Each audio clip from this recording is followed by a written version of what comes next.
is Riga. Our capital city. Our cultural center.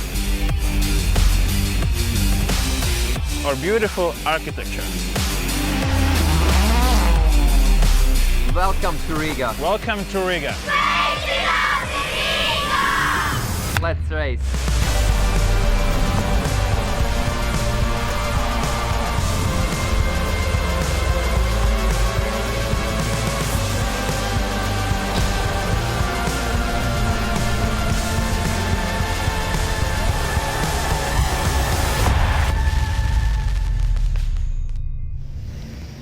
Well, hello, good morning, Labrit, and welcome to Riga in Latvia. Thanks for joining us live. We're about to watch these cars launch off that start line for Q3, the third session of qualifying here, round 9 of the 2018 FIA World Rallycross Championship. And the first thing to notice is these two cars are in the first race, which is indicative of how difficult a qualifying 2 they had.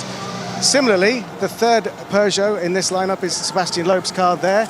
He is in also a tricky position going into qualifying 3. Thanks for joining us. Let us know where you're watching from, who you're rooting for today, and share it with your friends. We've got qualifying 3, and what an incredible place we are in, this spectacular circuit that's a historic motorsport track dating back to the 60s, but also it has been completely reconditioned and purpose-built for rallycross with 3 jumps in every lap. So it's going to be extraordinary to see what action there is this morning. We had a lot of rain overnight, so it's going to be quite slippery out there, and this first race will be the guinea pigs to go and see how the track has changed. If you didn't watch qualifying 1 and qualifying 2 yesterday, where were you?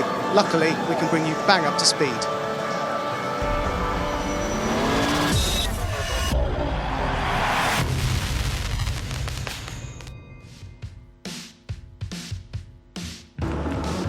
A full house of fans packed the grandstands in Riga, eagerly awaiting the action, which started with a great Q1 for 2016 race winner Sebastian Loeb.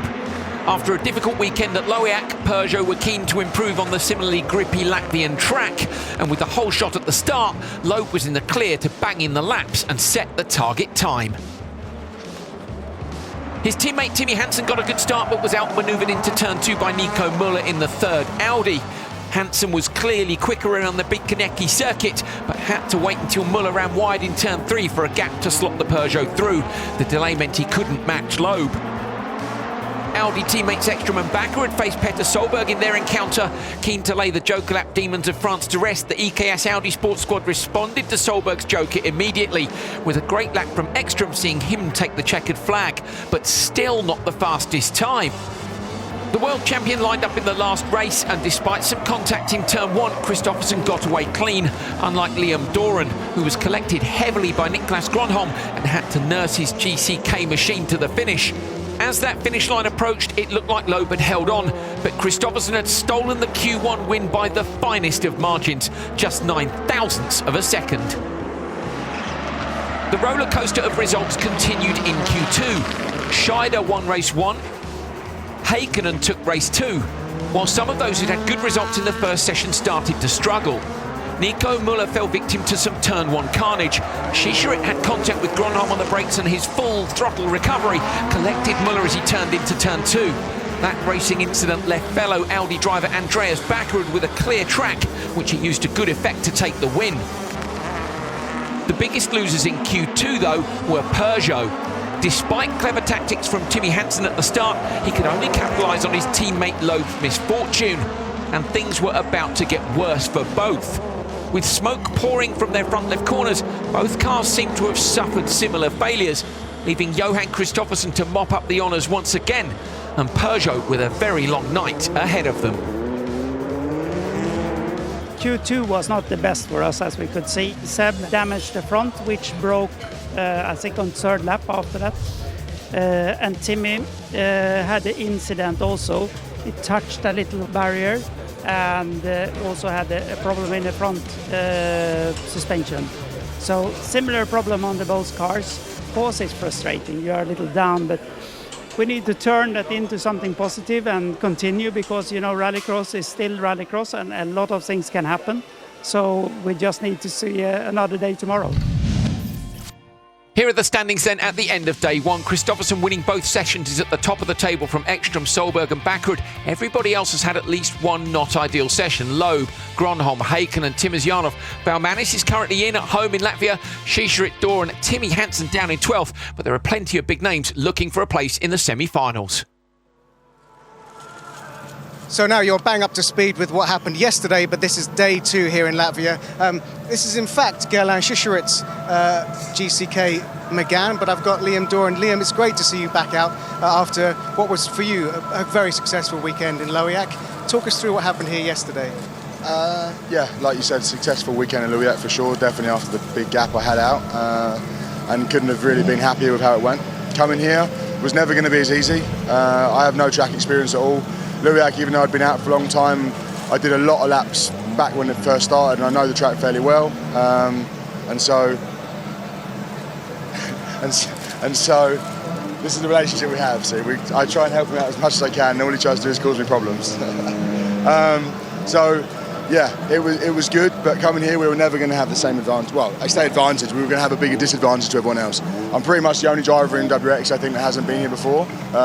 Maybe, actually no, Oliver Bennett and Verts maybe, but it's going to be tough, you know. I'm learning the track. I can't get away from the fact that the car's good still, the team's amazing, but there's 12 corners that I've never been around before, so I'm struggling a little bit, and we started 2 seconds a lap slower, and now I think we're within a second, and it's close. It's further than I'd like to be, but it's closer than I was.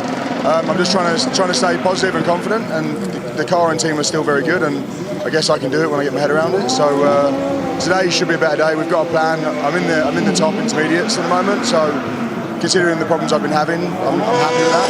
So it's not push down and try and climb the rankings. Okay, well, good luck. You're currently looking good to be in the semi-finals. Hopefully see you in the final. As you can hear, the cars are pulling up to the start line, which means it must be time to join our commentators, Andrew Coley and Guy Wilkes. Thanks, Neil. Day 2 here in Latvia. Interesting conditions overnight. We'll have a chat about that in a minute. But Guy, yesterday's racing close at the front, but everybody else has had at least one session which didn't go according to plan. So I personally think like P5 down to P12 is wide open. Yeah, this is where RX can be cruel. You know, you can have a problem caused that wasn't caused by yourself, as we saw with Nico Muller, the likes of Loeb, Hansen's, and all of a sudden you're first out on a Sunday morning. It might have rained overnight. The track's going to evolve. Well, that's what's happened. In fact, yesterday, as the fans were leaving, we had pouring rain, and so the track is in slightly different condition than it was yesterday. So this is a tarmac section here. This is absolutely fine. This is dry, Guy, but some of the gravel sections are probably still not at their optimum. Absolutely. The guys here in Riga cleaned the track last night, the track team, but still the track is going to evolve and rubber in because it has washed away everything that was there. So yeah, it's going to be slightly cruel, but the advantage, I would guess, is probably going to be about half a second a lap from obviously the first race in this qualifier to the last one. So that's going to really heap a lot of pressure on these guys first out now. Particularly, as we say, these are the guys who have already had a problem in Q2, and one of them, of course, is Timmy Hansen. So Timmy yesterday with that broken suspension. Loeb's actually made it into the second race. Muller's in this one, so people will expect to see right at the front in the less ideal track conditions. We're going to find out. Of course, it's not going to be long. There's 4 races, so the track hasn't got too long to develop. Can't wait to get things underway, so I think that is what we should do. So here we go then with Q3. Let's have a look at that grid for that first race.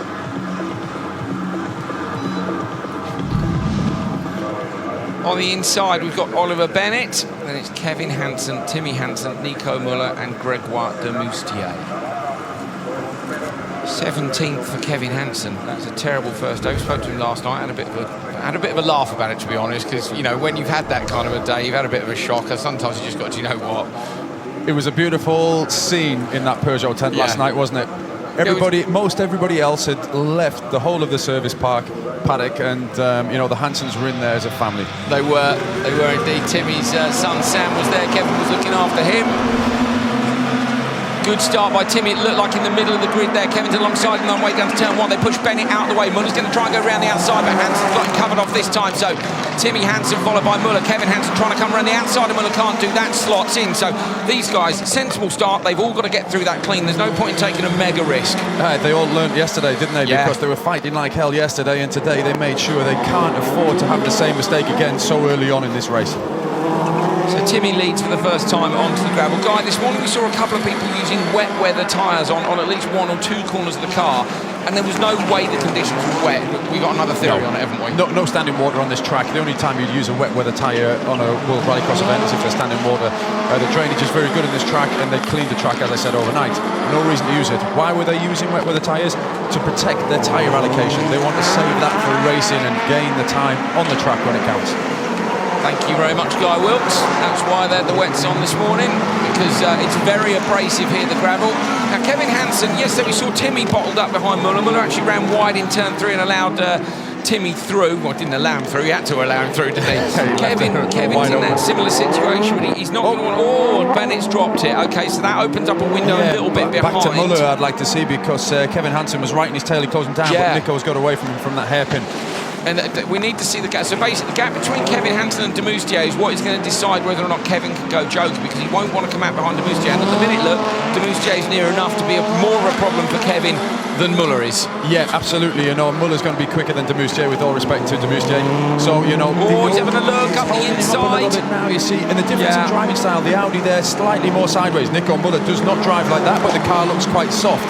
And obviously they're trying to pick up grip, knowing that the track is not as fast as it was yesterday. Peugeot looked like they've kept the setup very close to where they were yesterday. Look how much straighter the car's coming out, and less road that Kevin Hansen's using than Muller. Muller being pretty spectacular yesterday during free practice. Kevin all over the back of him, can't find a way past this time. He needs that gap back to Demoustier to be a bit more. The joker yesterday was roughly 3.3. So I think the window is almost open for Kevin to take a joker here if Muller doesn't go. Timmy out the front definitely isn't going to, and Kevin does. So Kevin this time decides to joker. We've got to come out in front of Demoustier or it's game over in terms of a decent lap time, and then he's going to. Neat corner there by Kevin Hansen. You have to make this count now, because he needs to come out in front of Demoustier. Yeah, he's going to get it done. So Kevin comes through there. We'll talk about the joker entry on the next lap when we see the lead ahead in there. So Kevin now ahead, or will be ahead of Muller potentially when they do their joker laps. If Muller can get a good lap in now. Timmy's got a nicely balanced Peugeot underneath him. He has, and he's got a fast one, because he's down to only a couple of tenths away from the fastest lap time yesterday.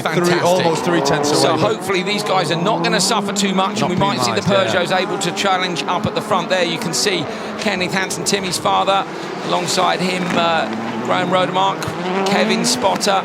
These guys are absolutely on it. Here's that braking zone. That guy is one of the loosest areas of gravel in the entire track. You only do the joker once, you've got to get it bang on. Nico Muller just sliding too wide there, lost a couple of tenths, if not a little bit more. Let's have a look at Timmy Hansen's time. 3:21.9 yesterday was the fastest time by Johan Kristoffersen. So 3:21.9, 3:21.8. Timmy Hansen with the fastest time of the weekend on the first run in Q3. What a drive under pressure. Yes, absolutely. Fantastic performance, 3:21.8. So Kristoffersen's best yesterday was a tenth off that. Q2 yesterday was about, 1.4 slower. So Timmy Hansen has absolutely thrown down the gauntlet here in the first race, and now we've got to see what happens with the track guy. And do you know why, really, I think? First lap, he got away clean. Got a good start into the first corner, through the second corner, no contact, picked his line and just went head down. Muller got Kevin. Look, Muller got Kevin by 6 tenths. I'm afraid I was far too busy looking at the times to see who came through in P2 and P3. So Timmy with the benchmark. That's good. It's got to drag him right up. Yeah, really good. There it is, Timmy Hansen with the win in the first race of Q3, 3:21.8. Then Muller, Kevin Hansen, Demoustier, Oliver Bennett, of course, had a spin on the brakes, I think up at turn 3, fairly early on in that one, so he'll be disappointed with that, but Timmy will be very pleased indeed. Right, this is on board with, is it Timmy? It is, yeah, because Kevin's to his right. So look, no, it's Kevin, sorry, with Timmy to his right. There we go, up towards the first corner. No contact, really clean. I think Kevin backed out of that to give Timmy the room, because Timmy's currently P12 and Kevin's P17. Timmy's the factory pilot, Kevin's the backup driver. Absolutely, and they want a clean event, clean race now, because they've got to drag themselves up with any hope. Be interesting to see how Kevin gets home on it from P17. If he can get a couple of good runs in, but having lost a bit of time to Muller there, that's not going to see him quite where he wants to be. But Guy, I've never seen the results, I think, so random from P5 down. Even in morning warm-up this morning, the times, there was a big spread. You know, the top sort of 6 cars were spread by a second. Well, Interesting stuff. 3 races to go in Q3, but that first one has gone to Timmy Hansen with an incredible time. Timmy, well, you needed a really good, fast run first race in Q3, but did you expect to go quite that quick? I don't know how quick it was, but I know it was a very good run. I had a brilliant launch. Then I made sure to close the door in turn 2 for Nico this time.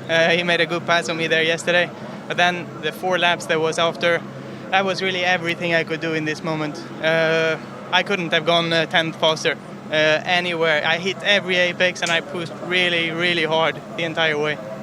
Well, I can tell you that you went quicker than anyone went yesterday. Okay, cool. Yeah, that's a good sign. Let's see how far it lasts now. If we can make P1 or if the guys in the end are faster. But I'm very happy with the performance and this drive, no matter what the result will be now. Well done. Thank you. Thank you. There we are, Timmy Hansen, very happy, and the Hansen family, of course, Peugeot Total as a team, Hansen very much a part of that. Very French team, but with the Hansens at the heart of it, all that experience over the years, and that has paid off massively, because Timmy Hansen said there, I'm very happy with that performance no matter what. And what he means by that, guys, he's absolutely nailed that. He said he gave it absolutely everything, and you could see, and he knew before he started that race, he had to do something special. Okay, let's take a look at the grid for race 2 of Q3. Sebastian Loeb on the inside. Milan Shisharit next to him. Then it's Kevin Eriksson, Robin Larsson and Alex Wirtz. And there we've got some tyre info for you. So 3 new boots on for Loeb, 4 new boots on for Shisharit. Eriksson's gone with old rubber. Larsson with 2 on the outside. Alex Wirtz has left it as it is. So Loeb, look, up in P5. And that's thanks to a really good performance in the first session. Of course, didn't quite go his way in the second one, but one good result can drag you up there. Shisharit, look, is in 10th. The others are looking to find their way in.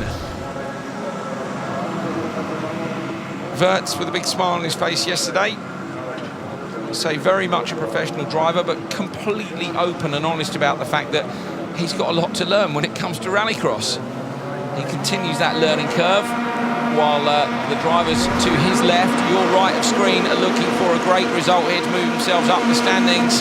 It's a fairly long hole, good reaction time. Shisharit, Loeb's on his inside. I think they'll be able to hold it. Larsson moves out wide, tries to swing across them all, gets contact with his teammate Eriksson. Larsson up the inside of Shisharit, has to slot back in. Eriksson comes around the outside. Wirtz ends up P5, but Loeb has got what Hansen had. He's got the whole shot. Absolutely, he's done what he needed to do, but it was very interesting there watching Shisharit alongside him. Obviously, Shisharit, a Frenchman as well, didn't want to trip him up, but he got into a little bit of contact but was firm. He locked out the Olsberg's cars to the right. Guerlain here as well can follow Loeb, and this is one of the things they need to do, obviously, is continuing to learn rallycross, learn the track. So I've been impressed with Shisharit this year, to be fair.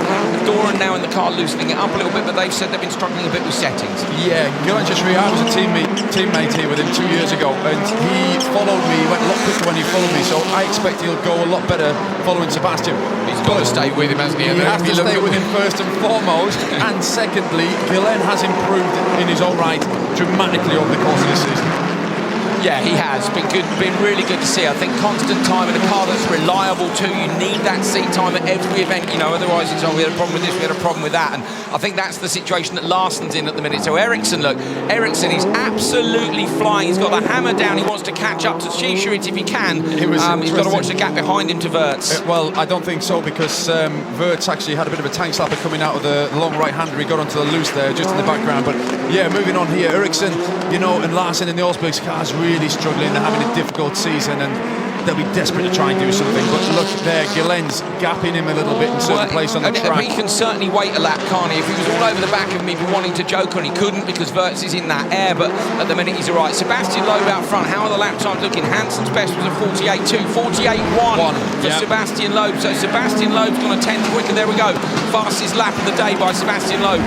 Maybe Peugeot managed to dial in the form that they had her at the mid-season test. And yesterday I was saying that the car looked really pointy, you know, it looks sharp, quite firm, but it's really good on this track. This track, the loose section, has a lot of grip, so you can have a really sharp car. Loeb over the jump, squashing that with just a little bit of brake guy. You can't take the jump flaps out. Look how neat that was, super tidy. Controlled into Very the little inside. handbrake, if any. That was Sebastian Loeb, rally driver there that you saw. Ericsson Really goes efficient. Joker this time out, so Ericsson's gone Joker. Verts on the inside line. Verts hits the wall. Verts pitched it in two sideways. Go on, Alex, back on the gas. That's all right. Larson's going to have a look at him, so Larson's going to get compromised here. He jokered early. Going to try and get around Verts. Verts pitched it in on the loose. Got a bit too sideways. Larson look moving the car around underneath him. Will try and get Brown at turn one.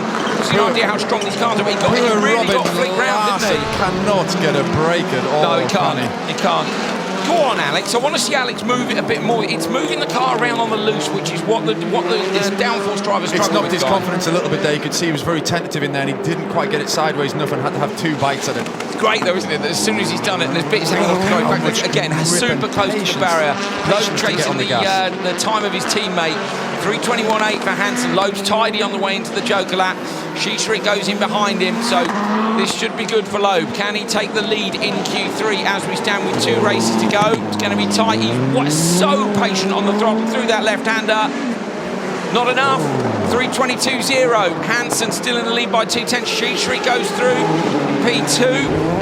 And then we've got Ericsson over the line, Larson and Verts. So Verts with that spin, having clipped the entry to the standard lap. Guy just got it a bit loose, didn't he, on the way in? I'm sure we'll see it on the replays. We'll have a look at it properly then. So Loeb with the 3:22.0. Schischrich, not a bad time either. Ericsson, Larson and Verts. 26.5, where would that put Schischrich yesterday? Would have put him up in the top 8. So that's where they slot in at the minute. Kevin Hansen's time not looking too bad either. Remember, he was P17 prior to this session. Nico Muller had dropped down the order to P14. And this is what we mean about today being a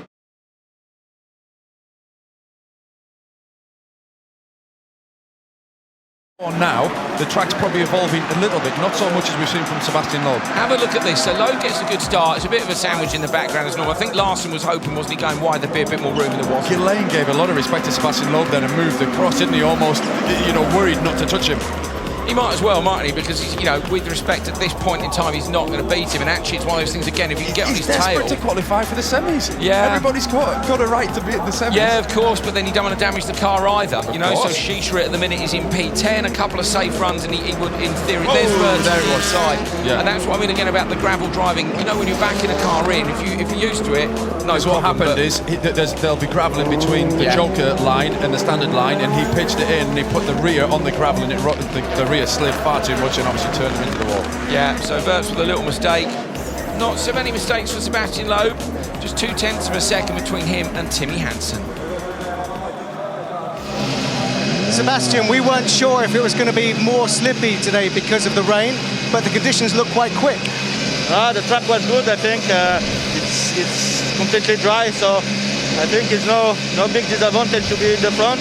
So I did a good run. I was a bit afraid it was a bit humid on the pole, but finally I could take a good start, keep the lead until the end. So I think it's the second time behind Timmy, but very close. We did both a good lap, a good run. So hopefully they are not too fast behind, but it should be quite a good result, I think. Thank you. Okay, Loeb happy enough. Interesting that he said we were worried it would be humid on the pole. What he means by that is that maybe the pole line was damper than some of the other lines. In fact, the pole is now fully in the sunshine, and as he said, the track was fully dry. Can this man take advantage? Janis Baumanis with absolutely tons and tons of fans here this weekend. Him, his brother Artis in Super 1600, Reinis Nitish in European Rallycross Championship for Supercars. The Latvians are out in force to support their home drivers. At the minute, Baumanis in the middle of the grid is in P9.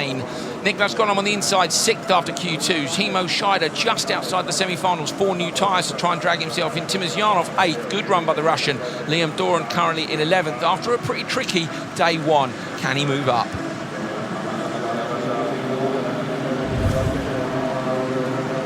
Interesting. Renault badge on the front of the GCK machine this weekend. We haven't seen that before.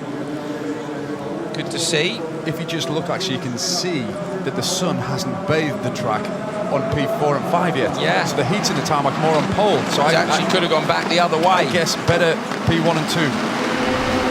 So Gronom could get a good start from the inside, maybe.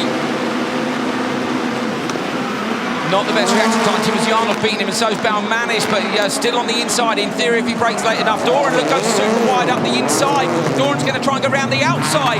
Liam Doran, very nice job in the back of the grid. Balmanis is going to push him out though. Now it's a drag race between him. Timosyanov goes up his inside, going around his outside. So Liam's been completely mugged on the exit of turn 2. He's in the side of the Russian. Bit of tyre smoke from Timmer. Liam goes around the outside, can't get through though. And finally they're in a line. And the big winner here, of course, is Timo Scheider. This is going to be interesting. You've got two guys that are prepared to get their elbows fully extended, P4 and P5. If I was Liam, I'd go Joker right now. He's at the back of the pack anyway, might as well start picking him off. So I reckon that's what Mansfield will do unless anybody else goes Joker.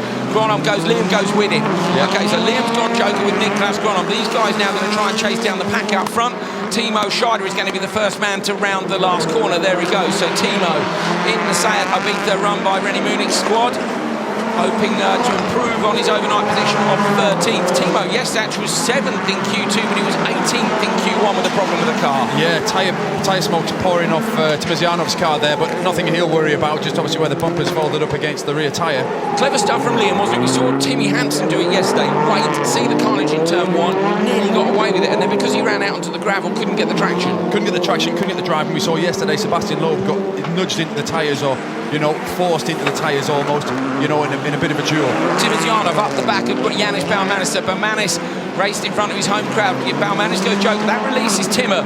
So Timmer's got 1 lap now potentially to try and get in front of Balmanis. Depends when he wants to Joker. He might wait, of course, until the last one. Balmanis over the jump. This is the Joker line. You see it's flat through there, the big curve only on the standard lap. Gronholm around the outside, and Gronholm's got him. Can Liam get him or not? Liam can't, so Liam is at the back of these. Balmanis has been got by Gronholm. Yeah, but that was a big ask to Joker Balmanis and ask him to get out in front of Gronholm. He didn't have 3 seconds gap, he had about 2.7. So he's responded to them, hasn't he? But, you know, even well, with no, 1 lap. I think he should have had another lap in clear air. Well, Liam moved to Liam, 1 wheel on the gravel guy, massive tank slapper on the way down to the next corner, on board with Balmanis. Yeah, lovely section here through the forest. You know, it's so picturesque and you love it as a driver. Here, as they set it over the jump, big break now into the hairpin, and obviously we saw Sebastian Loeb previously. Liam nice in the back of Balmanis. Balmanis gets pushed He's not going to have the line though. No, so Liam is all over, gives him another nudge. Balmanis is sideways again. Liam will now try. Balmanis is sideways. Look for Liam up his inside over the gravel. He's sideways again. Liam's not up the inside because Balmanis is able to shut the door on the way down towards the curve. He's lost a lot of time. Right back. Yeah. So what if he Liam got loose on the exit coming onto the gravel before the jump? I wonder if Liam's got a problem. No such problem for Scheider. Onto the last lap then. Scheider and Timosyanov, the only drivers yet to joke. Niklas Gronholm. They're not fast though on lap time. Schneider's putting in 49.8s, 49.7s, you know. And the gap's only 2.2 between Timosyanov and Gronholm. So Gronholm here doing a good job. As Guy has said, the lap times aren't quite there. We had a fair bit of carnage at the start. But we're looking for Niklas Gronholm, who's on a big push in the background in the Hyundai. Here we go. Target time 3:21. We don't think it's on. Guy Wilkes had a look at the timing screens. Into the joke lap. It's tidy, but Timosyanov misses the apex, runs wide. His teammate Gronholm's on the inside lap. Over the jump. He'll hop the curb. Gronholm versus Scheider. I think Scheider's going to take it. Gronholm will have the better line on the exit than his teammate. Scheider takes the win from Gronholm. Timosyanov comes across the line in 3rd. But he is really slow, Guy, compared to the others. 5.6 seconds down. Yeah, they're dropping a second a lap. Why? I have no idea. The cars all looked quite soft and baggy, but, you know, there's a bit of carnage into turn 1, 2, but still... That, it was pretty clear, wasn't it? Yeah, nobody had any problems. So, I think it's only got to be set up, really. 3:27.5 for Scheider, takes the win, but the time is not good. Niklas Gronholm, Timosyanov, Yanis Balmanis, Doran, who I have to say, I thought looked great in turn 1, and then just a little nudge. Things change here so quickly. The best of them is in P6, look. Actually, so it's not a bad time. Scheider will end up 11th at worst. We're comparing them, aren't we, to the guys at the top. Take a look at this, actually. So, look at Muller, 3:25.5. Yeah, OK, Scheider's only a couple of seconds off, and the problem is we've got a couple of aliens at the top of the list already. Hansen and Loeb are flying. Absolutely, and you've got to remember there was no real factory cars in that race either. So, you know, here we go, Balmanis on board. There was, watch this pushing and shoving. I thought there was a bit of airborne activity in that one. Gets back out here, Liam here at this point, but Balmanis in the side, push him on the gravel. There's no way Liam can get through there. He's faced with a tyre wall. Watch Liam on the exit. Does Liam get into the back of Scheider? Because he almost launches Scheider out of this corner. No, he doesn't. It's contact from Balmanis on the inside. So There, as he came back over the dirt, the car went really sideways. Well, he lifted to get back out onto the track out behind Baumanis, lost all that energy, and Timizianov could out-drag him down to the next corner. Thank you. Baumanis on the exit. This is him working hard on all these cars. Gronov around his outside. Gronov had mugged him at the merge. And this was the other shot of it. So you can see Baumanis desperate trying to hold on to the inside line, but with not enough forward momentum to get into turn one. And you use that word desperate. There's a lot of desperation. You can see it in the driving because they don't want a problem. They're desperate to make the semis. One more race to go. Timo, nice to get an early race win here in Q3, but the time seems a little bit back off the Peugeots. Yeah, that's true actually. So we're missing a bit of time from the very first moment already this weekend, but at least it's a heat win, so we take the points. This is important for us after the bad Q1. So yes, still some work to do, I would say. And we'll see you in Q4. Yeah, for sure. Okay, Scheider happy enough. You know, it was a decent drive, and I'd say his time's not actually that far down. Yeah, we're going, oh, they're miles off. They're miles off Hansen and Loeb, who are absolutely killing it. So I'm really looking forward to seeing what happens when the factory Volkswagens and the Audis come out. And so are the crowd here, Guy. It's massive again. Oh, beautiful atmosphere here. You know, loads of families pouring in this morning. And actually was going to take a video, but I didn't have time. I had to run up to the commentary box because it was beautiful with the sunlight coming through the trees over the top of the buildings. It is. And the atmosphere is just building nicely. It's an absolutely cracking venue here. Honestly, I would advise you to come and visit any of the events. They're all so different, but this one being so... You can hear the Bakkerud fan club. I don't know if you can hear them, but I can hear the Bakkerud fan club. It's his standard Oi Oi Oi song. They're up in the grandstand at turn one, and I can hear them from here down at the very first corner. There they are. So they've obviously managed to get everyone going, but it's such a good atmosphere. Because all the grandstands face in, it really is a stadium feeling.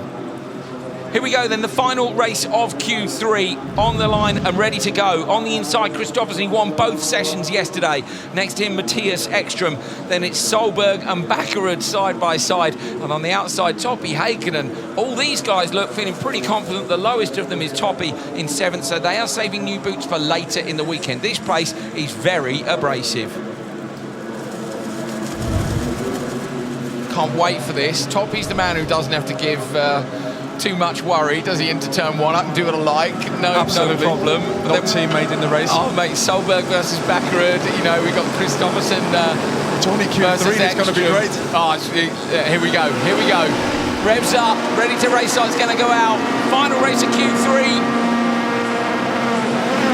Oh, super even start across the entire grid. 5 cars on the line down towards turn one. Solberg's got the inside. Heikkinen goes wide. He's going to try for the outside move. It's not, though. Bakkerud slots up round. Going to try and come up the outside of his own teammate. He's sideways. Extra gets it. Bakkerud versus Solberg on the way down to turn 3. Bakkerud's got the inside line. Bakkerud holds on. Solberg's going to slot in Heikkinen, who looked for the clever moves, ended up down in P5. Bakkerud behind Ekström. He won't do anything silly here. Yeah, Topi Heikkinen did the right thing there. Stayed out of trouble. I didn't want to call it before, but yeah, I think that was a sensible thing to do from P5 with these guys. But it was so even off the start. It was just a line. Good to see the MJP car keeping pace with the factory cars down. Good nudge in the back there from Petter Solberg up Bakkerud's backside. Solberg goes Joker, so he's confident then that he can make up the time. He'll be hoping Heikkinen. A lot of damage to his front bumper. Remember, the radiator's in the front of these VWs, yes. So the cooling package there, a little bit of damage. Hopefully it doesn't cost him any time because you don't want the ignition to retard. Look at Heikkinen's car, how much it moves around, how soft it is compared to the factory cars, guys. It's like a completely different setup. Yeah, remember they don't do anywhere near as much testing, but still, you know, very good team and a lot of resources and funding in that team, but definitely not a factory team. So Bakkerud's dropped back 1.3 off his teammate Ekström already, so we didn't see where that happened, but no, of course we saw the contact with Solberg. That would probably be enough. He would probably have to get on the brakes and stay on the brakes to make sure he covered the apex and that Petter couldn't do anything up the inside. So Bakkerud lost a bit of time on that first lap and he's lost a little bit more. He's now 1.5 off his teammate. Will Bakkerud go Joker? He does. So the Bakkerud now, Audi on it this weekend with the Jokers. Yes, this is what happened in Loriak and he's trying to cover that VW move off straight away. The right thing to do. Solberg round the outside, Bakkerud round the inside. 2 Norwegians with a little bit of form here. Solberg's going to try and shut the door. Bakkerud's going to try and push him wide side by side of a start finish line. Bakkerud puts him on the grass. Solberg won't like that. Going to try and go around. Look at the nose of Solberg's car completely closed up. Is he going to give Bakkerud a nudge? He does, and Bakkerud forceful to hold the position. Yeah, great driving, absolutely within his rights to do what he did. Now let's see how Petter comes back at him here. Obviously, won't want to hit him too hard. No. He's hit a VW up here. Hit an Audi. It didn't work out. Sorry, an Audi, yes. Didn't quite work out. lost the championship there with contact with Matthias Ekstrom. Solberg, to be fair, is a very clean racer as a general rule. Backward and him, and I think that was clean too. It was hard. It was clean. Yeah, that's Rallycross. Good We want to see that. That's what I want to see every time. Into the Joker goes Heikkinen. Heikkinen trying to cover off backward Solberg. He could do because these guys have been fighting for the lap. So watching for Toppy. Can he cover off either of these two guys around the outside? The MJP racing machine now on the throttle. Oh, they both got him. It's a pity, but he's going to race the clock now. Let's have a look at the lap times. You know, these guys aren't quite circulating as fast as the fastest lap we've seen so far from Sebastian Loeb. We could be looking at Hansen winning this session. He's the current leader from Loeb. There's only a tenth of a second between those two. Sorry, 2/10 of a second between them. Kristoffersson over the jump, so big jump from him. Ekstrom too. These guys right up at the top of the standings. They're P1 and P2 overnight. They both waited to go until the last lap. They're the only two that have had a clean run in this race, really, aren't they? Tidy drive from both of them too. Here we go then. Watch the clock bottom right. This is what it's all about. Can Kristoffersson take his third session of the weekend? He's got plenty of time to get to that line. Going to straighten the polo out on the gas, chasing the clock. Not enough. It's not enough. Hansen wins Q3. So Timmy Hansen wins Q3. Loeb 2 has gone quicker than the Volkswagen. Kristoffersson does not win the third session of the day. In theory, the track's cleaner. Solberg's just past the commentary position. All the bits of the bumper are falling off the car. So a bit of war in that one. Great race, but Kristoffersson had clear track, and the Peugeots have beaten him. 3:22.7 for Johan, Matthias in behind him, then Baccarat and Solberg, who had that fantastic fight, 2/10 between them, and there you go. 1-2 for Peugeot, 7/10 of a second quicker. I think that's significant. We could be in for a great day 2 in Latvia. Good job by Muller and Kevin Hansen there, Guy, further up the standings. I'm so pleased for Peugeot because they had a torrid day yesterday. Shocker. And they looked like they had a fast car. Didn't quite work out for them, and bang, they've come back. Schischrich, Scheider, Muller, all the guys who, yes, they were on the cars ball, slightly further out, fighting their way back in. They were dealt a bit of a jerky stick yesterday, and you know, I had a chat with both Liam and Gillen yesterday. I said, just go at it again, see what you could do. And this was Backward that tried to come around the outside, little clout from Ekstrom. Oh, look at Ekstrom, how long it took him to recover. Yeah, let's watch in here. Obviously, quite a lot of bumping and rubbing, but nothing too hard that really cost anybody a lot of time. But obviously, Toppy trying to snipe and pick up anything. But Petter there was on the outside, yeah, gave him a bit of a nudge. Here we're going to see Petter up the back, just on the brakes, in. Was any nudge? No, it wasn't very hard, really. It was a lot more damage caused for whatever reason than actually the impact was in terms of hardness. This was Backward covering off Solberg. Watch the exit here, the damage on Solberg's car from earlier. And look at this, Backward's like, no, you're going off. He had to do it. Grass. Yeah. And he knows Solberg would have tried all the way around the outside in turn 1, which would give him the inside for turn 2. Can't get it done. Heikkinen here. He could have fired the car wide, but if he'd done that, they'd just have undercut him on the exit, wouldn't they? Well, I think he was a little bit slow into there, whether he was scared of, he didn't want any damage, because obviously he still had another, was that the last lap? That was it, yeah.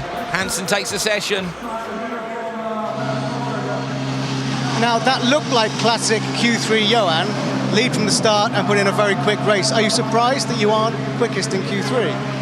I'm surprised that I had a good time as I had. I almost on the same pace as yesterday, still with the same tires. So car felt good. Track conditions are very nice and fair for every heat, which is nice. I mean, for the Peugeot as a comeback. So yeah, I mean, I'm looking forward for Q4 first of all, and then eyes are already on semi-final and final. Well done, thank you. Thank you. Here are the standings after Q3. Johan Kristoffersson still at the top of the table. Look at the points on the right-hand side. He's unlikely to be beaten to the TQ, in my opinion. But Matthias Ekstrom, Sebastian Loeb, Timmy Hansen, Petter Solberg, Baccarat, all fairly close on the points. Gronholm, Schischrich up in P8. That's a nice job by him. Okay, at the minute then, Heikkinen's in, he's well in. Nico Muller's managed to get himself back inside the top 12. Then he got Scheider and Timosyanov. But look, just outside, Baumanis, Hansen, Dora and Kevin Eriksson, all to play for with one session to go.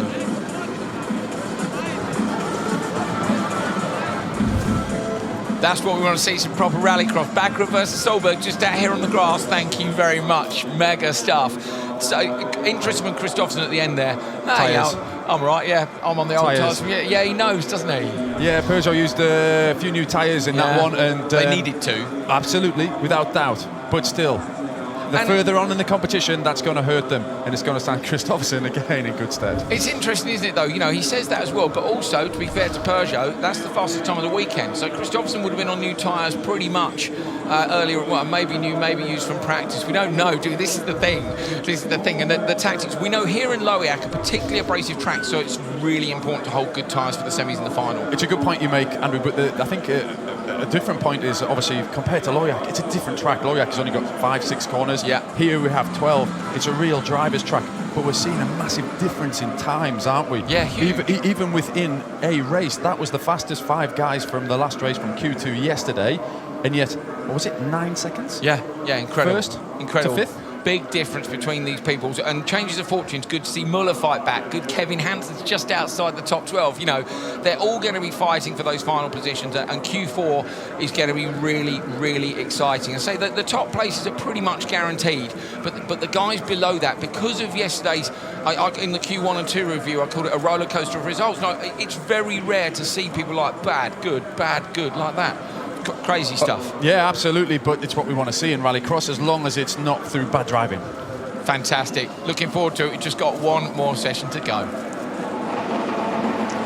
Well, that was an amazing qualifying 3, and don't forget, we'll be back in just over an hour for qualifying 4, but also keep your eyes across the European Rallycross Championship for supercars, because here in Latvia, we should be crowning a Latvian European Rallycross champion later on today. Neste, you will be able to see all the action of that in the TV broadcast from 2 o'clock local time, and this is the lineup of all the European Rallycross cars ready to tackle their next session of qualifying. But for now, we will see you later on. Join us in about an hour for qualifying 4, and then of course the TV broadcast at 2 o'clock, the semis and the final here in Latvia. Thanks for watching. We'll see you very soon.